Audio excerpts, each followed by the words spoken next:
안녕하세요. 저는 징글징글한 인연들을 끊어내고 새로운 마음으로 새 출발하고 있는 여자입니다. 세상엔 서로 다른 성향을 가진 사람들이 존재하다 보니 별의별 일들이 다 있더라고요. 제가 그런 일을 겪을 줄은 몰랐고 그 이야기를 어디서 내뱉기도 쪽팔릴 정도예요. 결혼은 미친 짓이라고 했는데 저는 사랑에 눈이 멀어서 그 미친 짓을 했던 거예요. 제가 할 일이 없어서 이것저것 보다가 우연히 여기에 올라온 사연을 듣게 됐었는데 제 이야기도 여기에 올려보면 어떨까 싶더라고요. 속 시원한 복수를 했는지 모르겠지만 그래도 제 나름대로 복수를 해주었기 때문에 이 짜릿한 감정을 여러분들께도 공유해드리고 싶었어요. 제가 남편이랑 결혼하게 된 건 올해로 3년 전쯤이었을 거예요.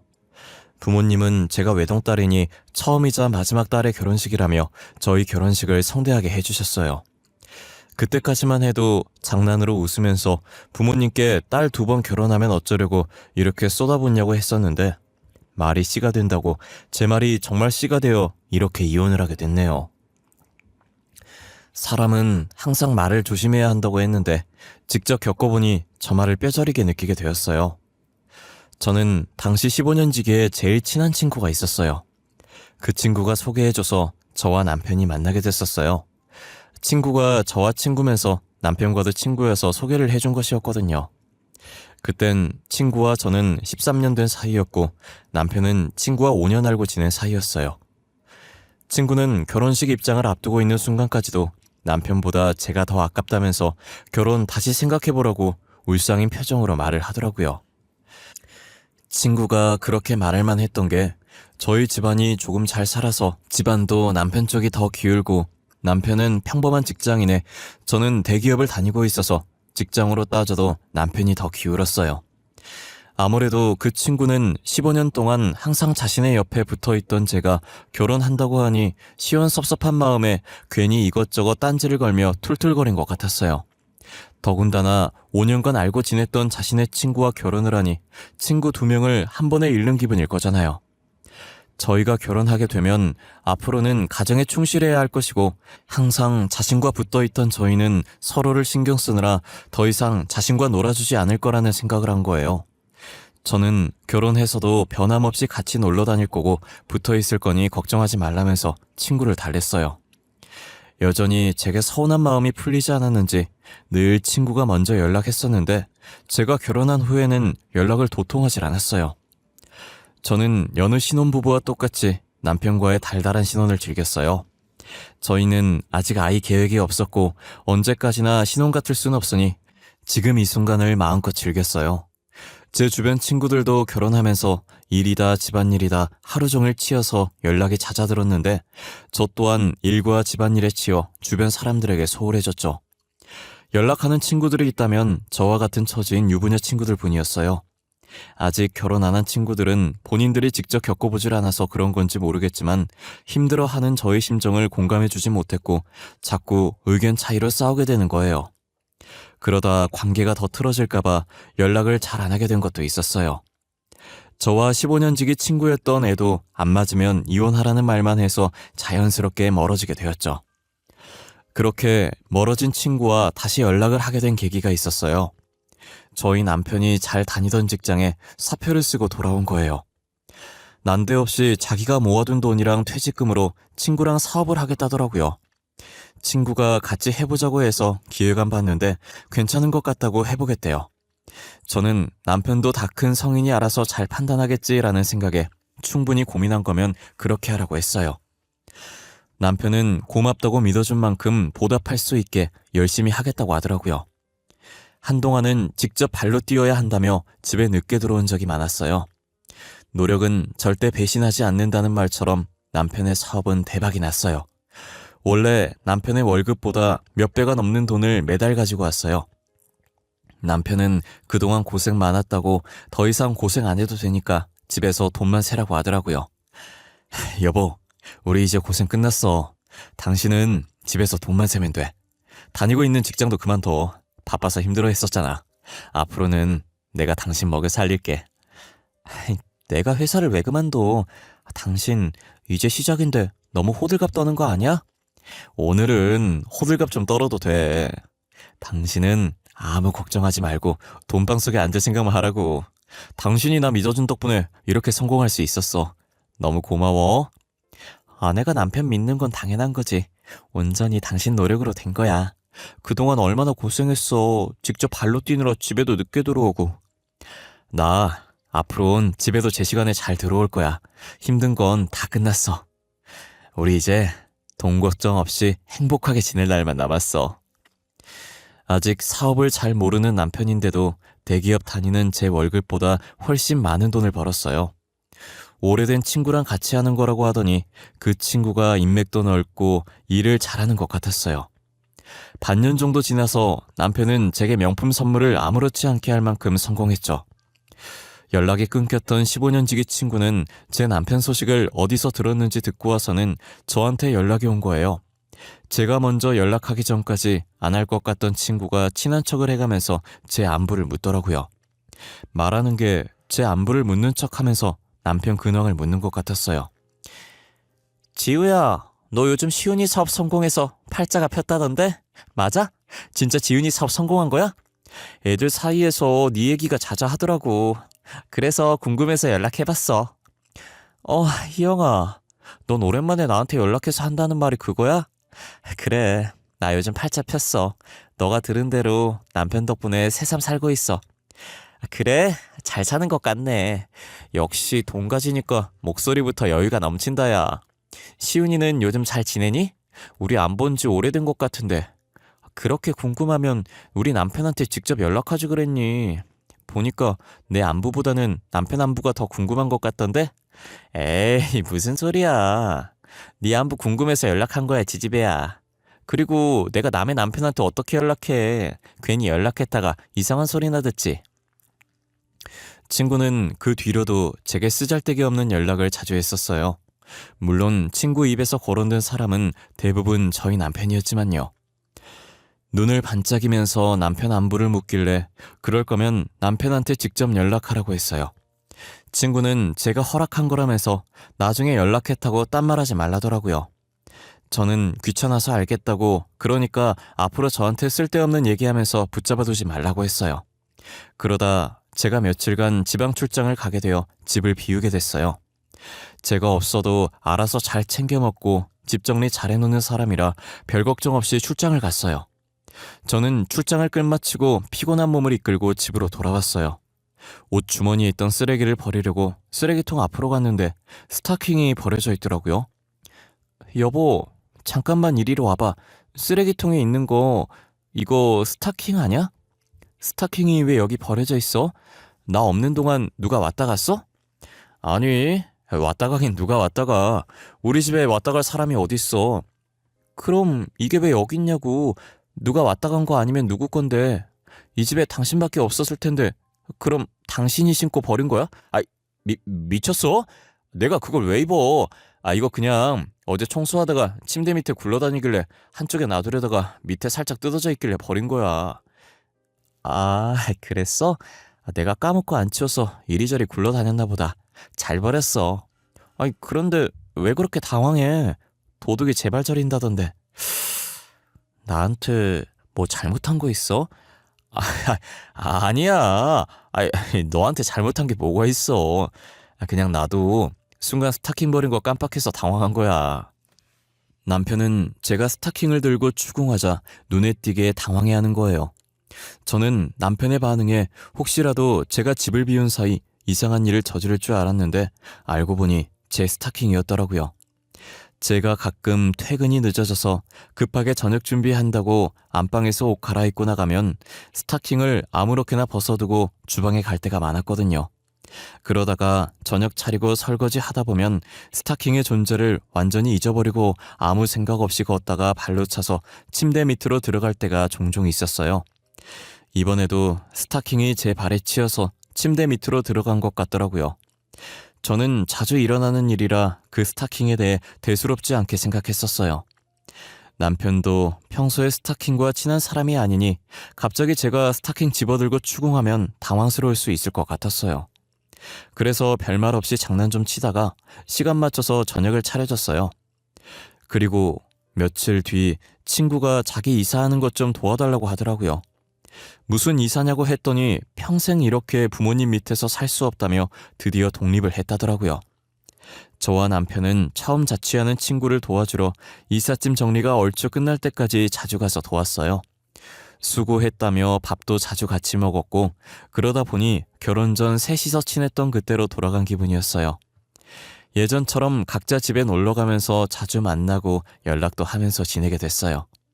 그러다 얼마 뒤 친구가 또 도움을 요청하길래 친구 자취방으로 갔어요. 그런데 남편이 굉장히 자연스럽게 친구 집 도어락을 열더라고요. 저희가 갈 때 항상 벨을 누르면 친구가 문을 열어줬어서 비밀번호를 몰랐었어요. 저도 모르는 비밀번호를 남편이 왜 알고 있는지 의문이 들더라고요. 뭐야? 당신이 희영이 집 비밀번호를 어떻게 알아? 나도 모르는 걸. 혹시 당신 희영이 집 자주 가? 이렇게 외울 정도면 자주 왔다는 건데? 아, 아니, 희영이가 잠시 장 보러 갔다 온다고. 혹시나 자기가 없으면 밖에서 기다리기 좀 그러니까 먼저 들어가 있으라고 문자로 비밀번호 알려줬었어. 아, 그래? 걔는 나한테 보내도 될 걸 왜 오해하게 당신한테 보냈대? 아이, 그러게. 아이, 누구한테 보냈든 뭐가 중요해. 우리 다 같이 친구였는데 밖에서 기다리는 것보다 이렇게 안에 들어와서 기다리니까 좋다. 그치? 저는 친구가 충분히 저한테 보낼 수 있는 문자를 남편한테 보냈다는 사실이 굉장히 찝찝했어요. 왜 자기 집 비밀번호를 같은 여자인 제가 아니라 남자인 남편한테 보낸 건지 이해가 가질 않았어요. 그런 말이 있잖아요. 남자와 여자는 친구가 될 수 없다는 말이요. 저는 저 말이 맞다고 생각하는 사람들 중에 한 사람이거든요. 알고 지냈던 사이에서 연인으로 관계가 바뀐 사람을 주변에서 많이 봐왔었어요. 애기 때부터 서로 볼 꼴 못 볼 꼴 다 보고 지낸 사람들도 나중엔 연인 관계로 바뀌어 있었어요. 저는 그 모습을 실제로 본 사람이기 때문에 남자와 여자는 절대 친구가 될 수 없다고 생각해요. 지금은 겨우 문자 하나지만 이런 관계가 계속 지속된다면 언젠가는 저도 남편과 친구를 의심할 수밖에 없다는 생각이 들어요. 하지만 제가 의심을 하기도 전에 그들이 제 뒤에서 무엇을 하고 다니는지 알게 되었어요. 제가 진급할 수 있는 좋은 기회로 중요한 프로젝트를 맡게 되면서 워크숍이 잡혔었는데 회사 내부 사정으로 다음 주로 연기가 된 거예요. 기껏 다 준비해갔는데 당일 연기 통보를 받아서 허탈한 기분으로 집에 갔어요. 제가 집에 들어가니 제 것이 아닌 여자의 신발이 현관에 떡하니 있는 거예요. 처음엔 허탈한 기분이 저를 감싸고 있어서 그 여자 신발을 인식할 정신이 아니었어요. 그래서 놓여져 있는 여자 신발을 제가 발로 살짝 밀어서 그 자리에 제 신발을 벗어뒀죠. 제가 신발을 벗고 거실화를 신는 순간 어디선가 남자와 여자가 웃고 있는 소리가 들리는 거예요. 처음엔 TV 틀어놨나 했는데 거실 TV가 꺼져 있더라고요. 저는 꺼진 거실 TV를 보자 정신이 차려졌고 천천히 여자의 신발을 쳐다봤어요. 한참 동안 신발을 쳐다보다가 천천히 안방 쪽으로 시선을 돌렸는데 간지럽다는 듯 웃는 여자의 웃음소리가 다시 들리더라고요. 저는 휴대폰을 들어 카메라를 켰고 그 상태로 조심스럽게 안방으로 향했어요. 웃음소리가 점차 가까워졌고 저는 심호흡을 한 번 한 뒤 안방 문을 열고 카메라를 들이밀었어요. 다정하게 나란히 누워 있었는데 여자가 누군지 확인할 틈도 없이 제 손은 카메라 셔터를 마구 눌렀어요. 이 정도 사진이면 증거자료로 충분하겠다는 생각에 휴대폰을 내리니 이제서야 남편 옆에서 이불로 몸을 가리고 있는 친구가 제 눈에 들어오더라고요.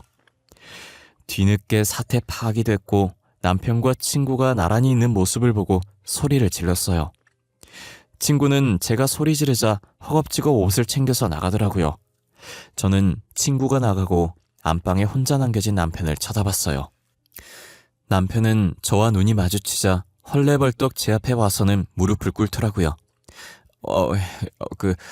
여보, 있잖아.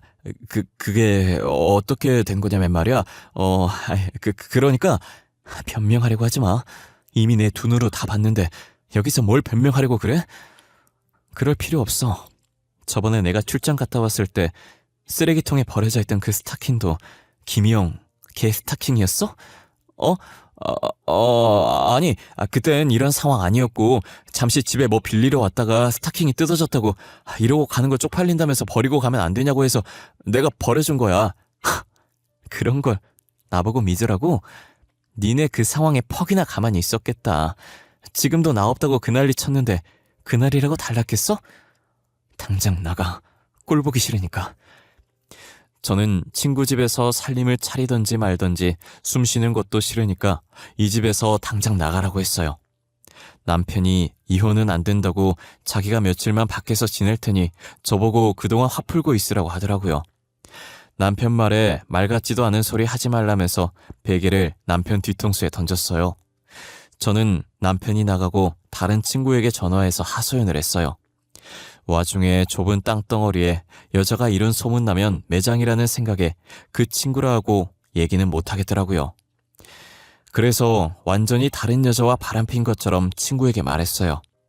주변 친구들은 평생 불륜녀 딱지 붙게 만들어야 된다면서 이혼을 해주지 말라고 하더라고요. 이혼해주면 둘이서 좋다고 만날 텐데 그럼 제가 그들한테 지는 거라고 하면서요. 저는 친구들 말을 듣고 이혼을 해주지 않고 있었어요. 남편이 며칠 뒤 집으로 들어왔고 저희는 각방 생활을 했어요. 집만 공유하고 같이 살면서 철저히 남처럼 행동했죠. 남편과 친구가 저 몰래 계속 만나는 것 같았지만 더 이상 신경을 쓰지 않기로 했어요. 저는 하루 연차 내고 기분 전환을 할 겸 안방 인테리어를 완전히 바꾸고 있었는데 옷장과 옷장 사이를 벌리니 틈 사이로 서류 봉투가 하나 떨어지더라고요. 떨어진 서류 봉투를 들어올리니 뭐가 들은 건지 꽤나 무거운 거예요. 두툼한 게 서류가 많이 들어있었고 남편이 놔둔 것 같길래 옆으로 빼놨어요. 그런데 여자의 촉이 무서운 거라고 괜시리 저 봉투 안에 든 서류들이 보고 싶어지는 거예요. 볼까 말까 고민하다가 봉투를 열었는데 명부가 하나 나오더라고요. 혼자서 아무리 봐도 이게 무슨 명부인지 모르겠는 거예요. 저는 혹시나 하는 마음에 변호사 친구를 찾아가서 봉투를 내밀었어요. 친구는 제게 받은 봉투 속 명부를 자세히 보더니 미간에 주름이 들어가더라고요. 왜 그래? 이게 무슨 명부인데? 도대체 무슨 명부길래 네 표정이 점점 썩어들어가? 드라마에 나오는 안 좋은 거 엮어 있는 명부야? 그런 거야? 혹시 너네 남편 무슨 일 하는지 물어봐도 되나? 이 명부 내용이 조금 심각한 것 같은데. 남편 무슨 일 하는지는 잘 모르는데 그냥 사업하는 것만 알고 있어. 일부러 내가 참견하는 것 같아서 자세히는 안 물어봐서 몰라. 지우야, 이런 말 해도 될지 모르겠지만 너네 남편 아무래도 사기꾼인 것 같아. 너까지 피해보기 전에 하루라도 빨리 이혼하는 게 좋을 것 같은데. 알고 보니 남편은 사업을 하는 게 아니라 순진한 사람들을 상대로 사기를 치고 다녔었어요. 부동산 쪽으로 사기를 치고 있었고 그 명부는 남편이 돈을 빼돌린 내역들이 적혀있는 명부였어요. 변호사 친구는 꽤 큰 건인 것 같다고 피해보기 전에 남편과 이혼을 하라고 했어요. 저는 명부를 다시 들고 변호사 사무실을 나왔고 들고 온 명부를 원래 위치에 뒀어요. 이혼하라는 변호사 친구의 말에 저번에 찍어뒀던 증거들로 이혼 소송을 준비했어요. 남편과 친구를 상대로 이혼 소송과 상간녀 소송을 했고 서류 접수를 한 날 친구를 찾아갔어요. 그 일 이후로 첫 대면이라 그런지 친구가 저를 보고 흠칫 놀라더라고요. 나 너랑 싸우러 온 거 아니야. 내가 남편 놓아주려고 이 말 하러 온 거야. 내가 남편 놓아줄 테니까 이제 둘이서 편하게 만나. 진짜야? 나중에 딴 말 하기 없기다. 분명히 네가 네 입으로 시윤이 놓아준다고 한 거야. 알겠어. 이미 이혼 소송 하고 오는 길이야. 그리고 너한테도 상간녀 소송 걸었어. 이건 15년 지기 친구 배신한 벌이니까 너무 억울해하지 말고. 그래, 나 사실 너보다 먼저 시윤이 좋아했었어. 솔직히 나는 둘이 잘 될지 모르고 소개해준 거거든. 지금이라도 시윤이 놓아줘서 고마워. 그리고 미안해. 나 용서하지 마. 용서 안 해도 돼. 안 그래도 용서할 생각 없었어. 너네 둘 내가 두고두고 저주할 거야. 내가 죽는 날까지 너네 저주하다 죽을 거야. 그러니까 너넨 평생 나한테 미안해하면서 살아. 그리고 앞으로 마주치지 말자. 친구에게 차분한 목소리로 남편과 이혼하겠다고 이제 둘이서 편하게 만나라고 했어요. 친구는 제 말에 미안하다면서 자신을 용서하지 말라고 흐느꼈어요. 저는 용서할 마음이 전혀 없고 평생 저주할 거라는 말을 남긴 채 먼저 일어났어요. 그리고 곧장 집으로 가서 제 짐을 챙겼고 원래 위치에 놔뒀던 남편의 명부를 제가 같이 챙겼어요. 집 나오기 전에 남편 보라고 탁자 위에 다시는 연락하지 말고 우연이라도 마주치지 말자는 쪽지와 함께 이혼소송 서류를 가지런히 올려두고 나왔어요. 남편이 집에 와서 서류를 받는지 제게 전화를 했었지만 저는 끝까지 받지 않았어요. 그렇게 전 남편과 친구에게 위자료를 받았고 그 둘은 이혼하길 기다렸다는 듯 혼인신고를 했더라고요. 뻔뻔하게 바람은 폈지만 주변 사람들한테 눈치는 보였는지 결혼식은 하지 않았어요. 저는 전 남편의 명부를 들고 언제 터뜨리는 게 가장 좋을지 생각했어요. 제 경험상 신혼생활이 3개월까지는 여전히 연애하는 기분 들고 행복하더라고요. 그래서 가장 행복할 3개월 차에 접어들었을 때 전 남편의 명부를 경찰서에 넘겼어요. 명부엔 그동안 전 남편이 돈을 빼돌린 내역들이 굉장히 세세하게 적혀 있어서 명부 하나만으로도 전 남편을 교도소에 집어넣기엔 충분하더라고요. 게다가 엎친 데 덮친 격으로 피해자들도 같은 시각에 전 남편 집을 찾아간 것 같았어요. 친구가 다급한 목소리로 제게 전화를 해서 급한 일이 있다고 당장 만나자고 하더라고요. 도대체 무슨 일로 사람을 오라가라 하는 거야? 내가 앞으로 마주치지 말자고 했을 텐데. 너 일부러 그런 거지? 이시훈 사기꾼인 거 알고 일부러 나한테 떠넘긴 거지? 맞지? 지금 사람들 집으로 찾아와서 돈 될 만한 물건들 가지고 가고 난리야. 이시훈 그놈은 새벽에 몰래 도망갔고. 아, 이시훈 사기꾼이래. 난 몰랐네. 어머, 어쩐다니. 너네 집 난리도 아니겠다. 참참. 그럼 너네 집은 어떻게 되는 거야? 그거 이시훈 명의 아니야? 그 집? 야, 말도 마라. 그거 이시훈 명의로 된 자가인 줄 알았는데 월세 살고 있었더라? 심지어 월세까지 밀려서 집주인이 나보고 월세 내놓으라고 난리도 아니야. 진짜 엎친 데 덮친 격이네. 그것도 다 네 업보지. 어쩌겠어. 그치? 그리고 나 지금 너 넋두리 들어줄 시간 없어. 그럴 사이도 아니고. 나 지금 바빠서 이만 가볼게. 친구는 피해자들 피해서 나왔는지 머리도 산발에 옷도 후줄근하게 와서는 꼴이 말이 아니더라고요. 와중에 전 남편은 친구만 놔두고 필요한 짐 챙겨서 새벽에 몰래 도망을 갔더라고요. 아마 짐 챙기면서 명부 없어진 거 알고 그거 찾느라 애 좀 많이 먹었을 거예요. 그래도 도망가고 없는 걸 보면 명부 찾다가 포기하고 간 듯하네요. 전 남편은 도주한 지 한 달 만에 잡혔고 합의할 돈이 없어서 징역을 살게 됐어요. 과연 전 남편은 진짜 합의할 돈이 없어서 합의를 안 했을까요? 저는 도주했던 동안 사기쳐서 받은 돈을 다른 곳에 숨겨두지 않았을까 하는 생각을 해요. 그 돈까지 찾아서 완벽한 복수를 해주고 싶었지만 어디에 있는지 찾을 방도가 없으니 포기했어요. 그 와중에 친구는 전 남편의 아이를 임신했더라고요. 너무 늦게 알아서 이미 아이가 조금 큰 상태였어요. 친구는 울면서 저를 찾아오더니 말할 사람이 저밖에 없다고 미안하다더라고요. 다신 만나지 말자고 했는데 이렇게 계속 찾아와서 미안해. 그치만 말할 사람이 너밖에 없었어.